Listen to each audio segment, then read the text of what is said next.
The fragrance of selfless love that has drawn the world into one family. The truth of an eternal message that has been revealed through every act and word. The fulfillment in service that has been taught by relentless sacrifice. The Lord's own life is indeed His message.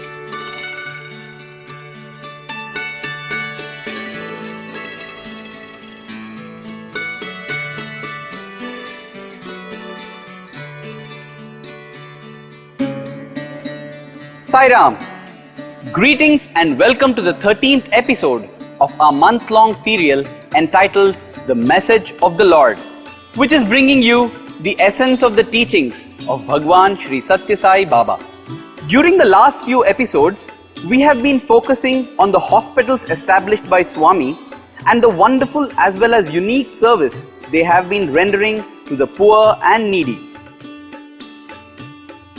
Undoubtedly, these hospitals fulfill a promise that Baba made way back in 1947 when he promised to help the poor and the distressed and wipe out their tears. But there is also a larger message that Baba is sending to all of us through his hospitals. Today, we shall focus largely on that message. But before we do that, there is a tiny little gap that we must fill, and that concerns Swami's mobile hospital project, which is a marvel and institution in itself. It must be stressed that Swami's mobile hospital is quite different from the standard medical camps that are a regular feature of the Sai Seva world, not only in India but also all over the world.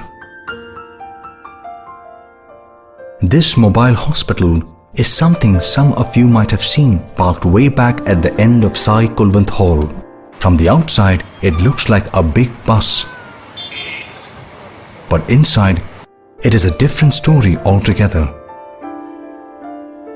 It is a small hospital on wheels with an X-ray, a Doppler ultrasound scanner, and a small lab. This mobile hospital has been in operation since 2006 and has made a sea change to the lives of villagers around Puttaparthi. However, it is not the van itself that has brought about the change, but the amazing spirit of service, dedication, and single-pointed devotion of one wonderful doctor which has made all the difference. That doctor's name is Narasimhan. He volunteered to work on this mobile hospital project in 2006 when Baba launched it.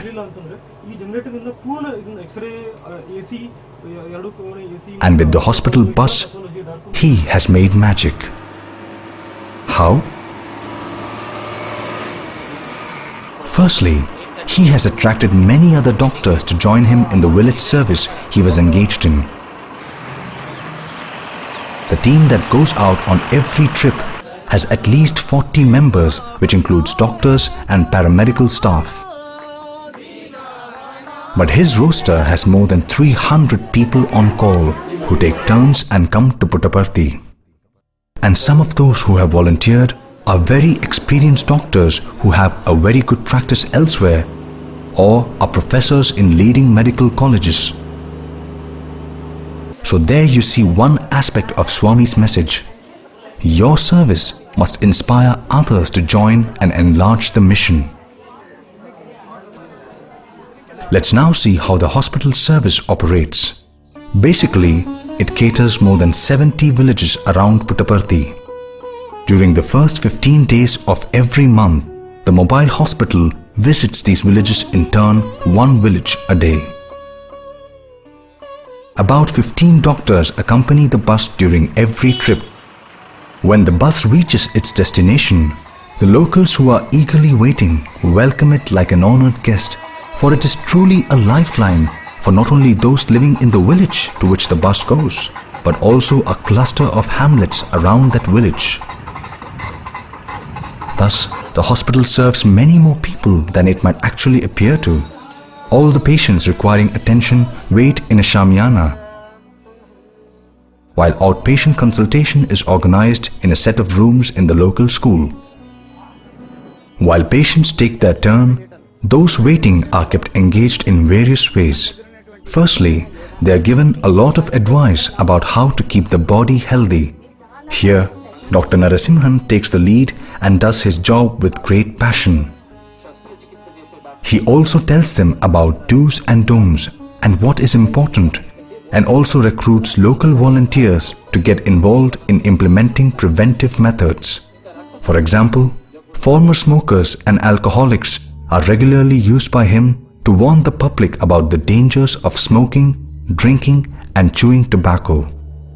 He also takes in young volunteers to keep an eye on many things, like making sure people observe the lessons that they are taught. This local involvement is very important, for it transforms the hospital from their hospital to our hospital. All records of visits, consultations, and treatment given are maintained in the computer database, so that when the hospital comes again for its visit, the follow-up becomes much easier. This is where the hospital is very different from a medical camp, where patients come and are served like people coming to a soup kitchen. Doctors find this particularly satisfying because when they come the next time, they want to know how their prescription is working. The diagnostic facilities in the hospital, plus the number of experts coming along with the bus, also make a huge difference to the locals. For them, such facilities never come to their doorstep. At best, they are available in a few hospitals here and there in towns some distance away. And everywhere the focus is on money. One should not forget to mention that while waiting, the patients are not only shown educative films but also film clips on Swami.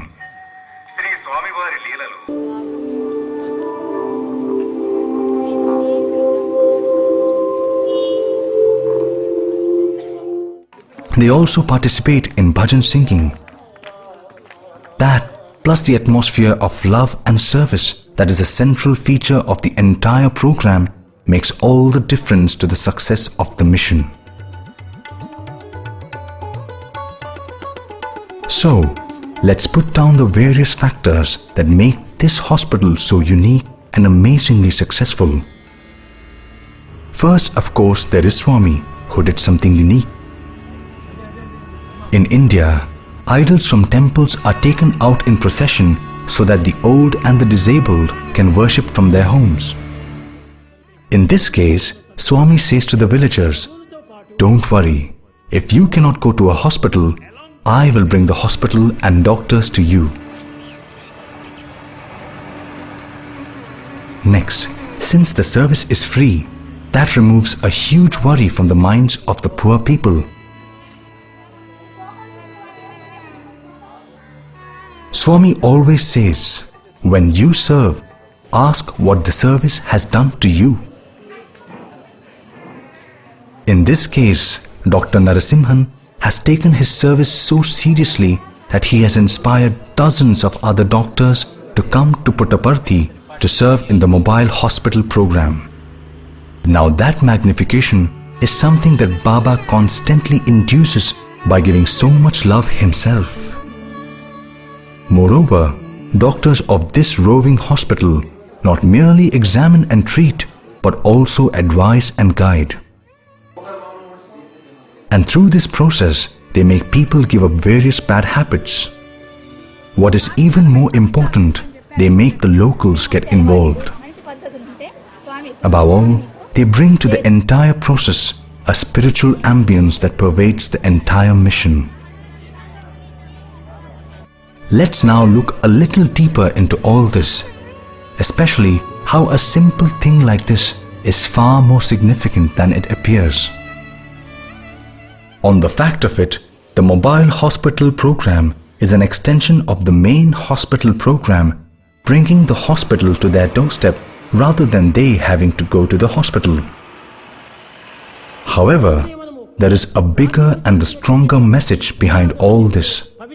Swami is basically asking each and every one of us, are you moved at all by the suffering of those who have no help other than God? Where is this God? In heaven? Is not God within you? Why is that God not able to come out and help? Does He not do it in some cases? Do you know why? Because such people have allowed their heart to rule their lives rather than their minds. History tells us that it is because the heart of Florence Nightingale overflowed with compassion that the entire profession of nursing came into existence. Similarly, there are instances of doctors who have actually infected themselves in order to find cures for diseases that until then were terrible curses. Keeping the above points in view, if we look at the world as a whole, we would find that often poor health and poverty go together. That is not to say that the rich do not become sick. Of course they do. On the other hand, poverty has inbuilt factors that make ill health almost unavoidable. Let us spend a minute trying to understand how these factors influence the health of poor people, each in its own way, starting with food. When money is scarce, it inevitably leads to malnutrition, which is a condition that is produced when the body does not receive its due quota of nutrients. A baby born in a poor family has a handicap almost from day one, since its mother is hardly able to feed milk to the child. Nutrition deficiency in infants straightaway reduces their body immunity, affects their brain growth, and in general stunts body growth as well. On top of it, poor children are made to work from an early age when, due to lack of food, they have poor stamina. So, it is not difficult to see that poverty brings ill health in a tow, literally from birth. Add to this the additional problems created by dirty water, lack of sanitation, and polluted air due to garbage everywhere. Is it any wonder that over 1 billion people have huge health problems simply because they are born poor? For many in the comfort zone, all this reduces to just statistics or small news items in morning newspapers. But for people whose entire life is a struggle just to keep alive, it is a different story. Planners talk of increasing productivity, making the country competitive in science and engineering, etc. But do they appreciate that all these plans are invariably going to leave out millions who are poor and can therefore hardly even get on to the ladder of growth? Okay then, fine. Yeah, sure. Speak to you later. Bye. Most people would shake their heads and say, Listen, you're talking about huge societal problems. It is meaningless to speak about it to people like me. I'm after all an individual, and there is only so much that I can do. Well, problems always exist, and we just have to live with them. Maybe helping out a bit here and bit there. This is invariably how people in the comfort zone would speak. Even the very rich do so. They are too busy and simply do not have enough time to manage their own affairs. But just look back at what Baba has done. He was poor and yet he did monumental things. How? Not by looking at his purse. In fact, he never had one. Rather, what he always invested was unlimited compassion, abundant pure love, deep dedication, and continuous involvement.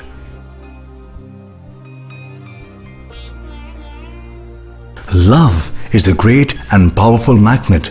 With it, one becomes many, and then there is synergy among the many.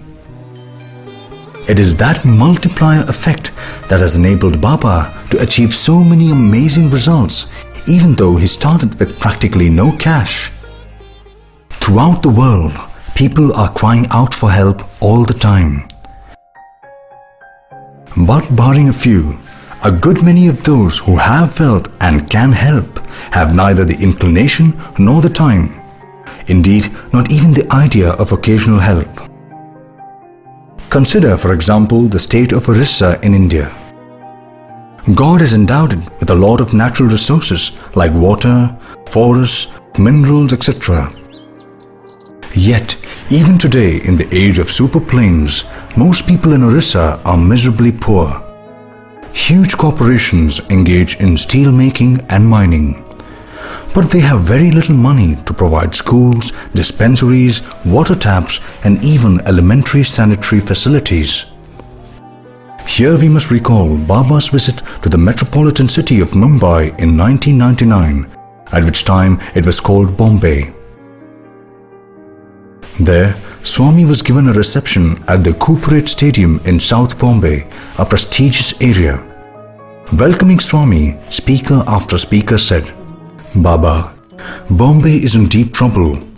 There is absolutely no safety. We cannot go for early morning walks as we used to.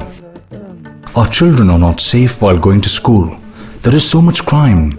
The situation is becoming unbearable. You alone can save us. Please do. We are looking to you." Hari Hari Hari Hari Smarana Karo. Hari Hari Hari Hari Smarana Karo. Swami said in the discourse that he gave later, "I have carefully heard all that you have said. But just reflect on this. Well-to-do people in this city live in skyscrapers. Have you ever looked down from your balconies? If you did, you would see slums everywhere. You get water in the taps in your homes. These people have no homes and no taps. Your children can go to school. Their children have to go and work. If you fall sick, you can get treated in a hospital. If they fall sick, which hospital would treat them if their sickness is serious? Have you ever spent 1 minute thinking about their problems and difficulties? So many of you have gathered here to tell me about your problems. But how many times have you ever gathered to even think about solving the problems of the poor of your own city? Baba never minces words and speaks out his mind, irrespective of who the listener is, provided the listener needs to be taught the basics. Swami thus told his Bombay audience, "Bombay is the stomach of India. When the stomach gets upset, it affects the whole body. Thus, when the poor have innumerable problems and you do not bother to do anything about it, the effect of those problems will also reach out to you. The sooner you learn about this elementary fact and do something about it, the better it is for you."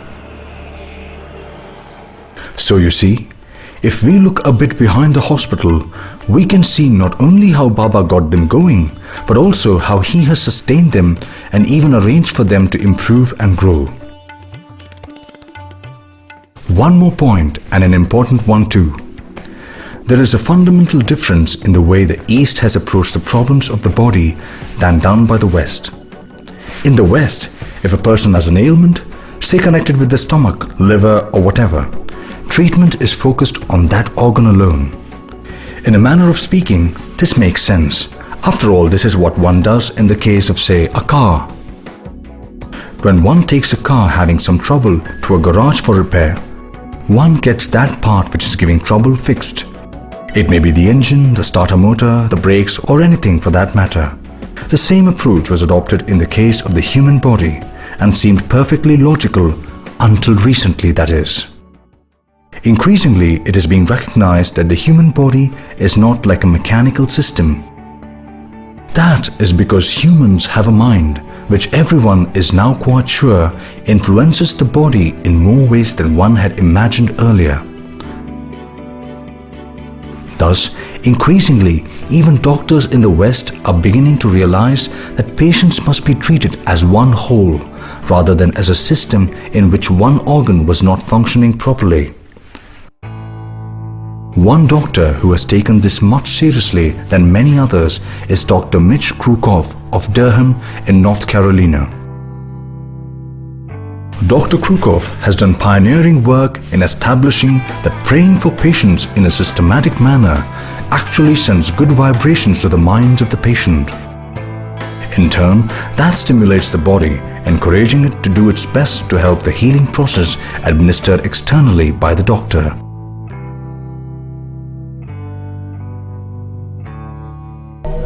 Mitch Krukov is one of my heroes. Here's an individual who's established himself in the challenging realm of hard science, taking one step extra into that uncharted plane of religion and spirituality. Patients and staff believe that they are working in God's hospital. They are being cared for in God's hospital. The energy in this hospital is really a healing energy. There's an atmosphere around the staff as they do their work, a joy. You could imagine a hospital for Christians where Jesus physically walked around.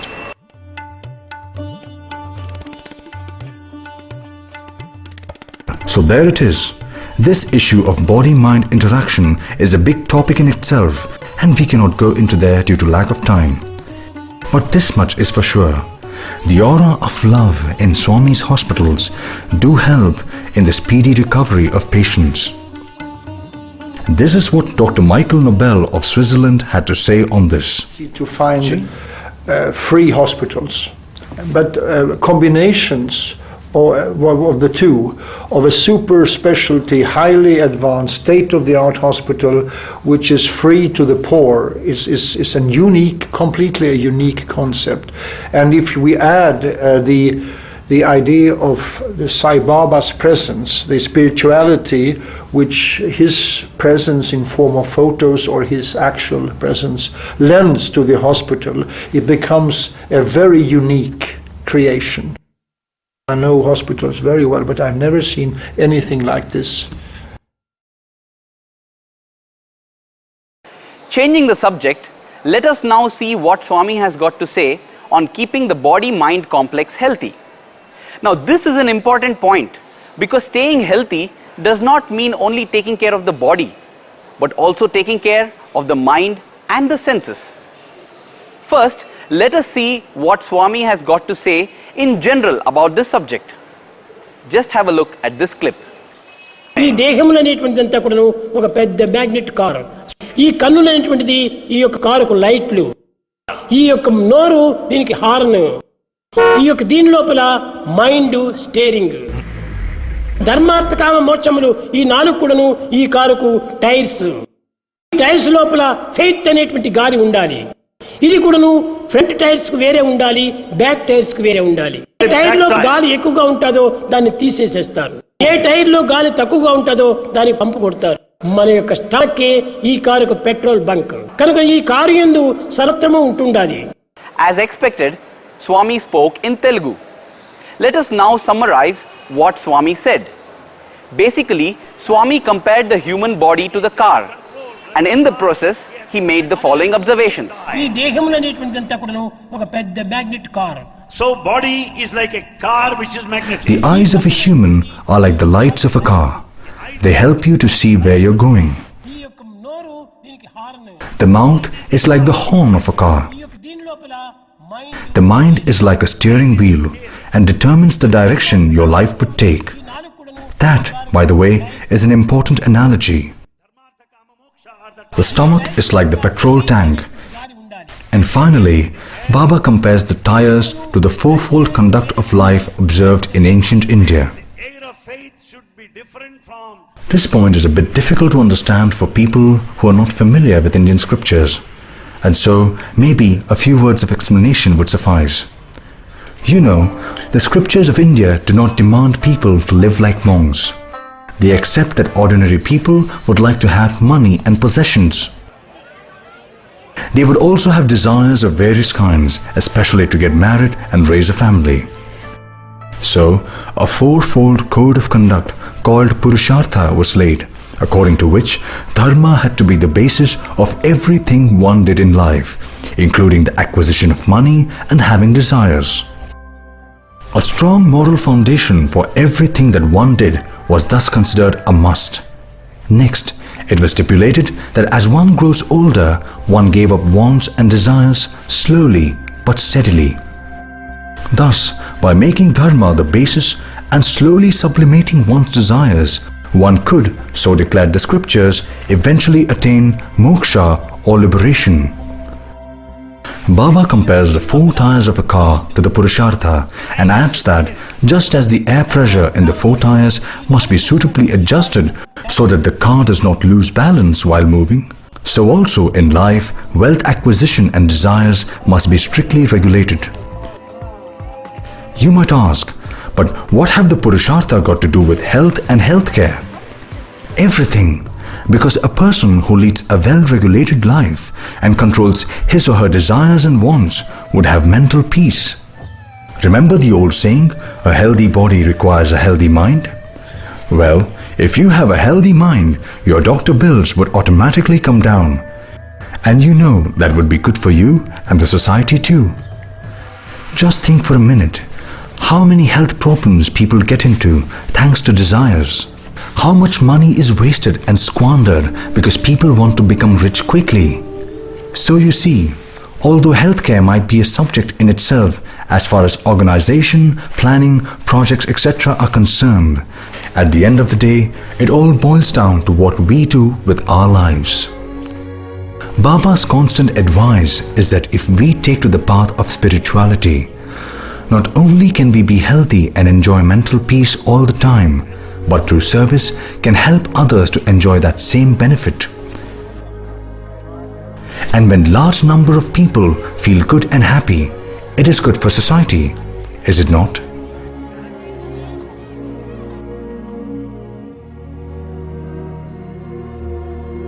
Take a look. Just by his very presence, Swami is able to fill so many with so much happiness.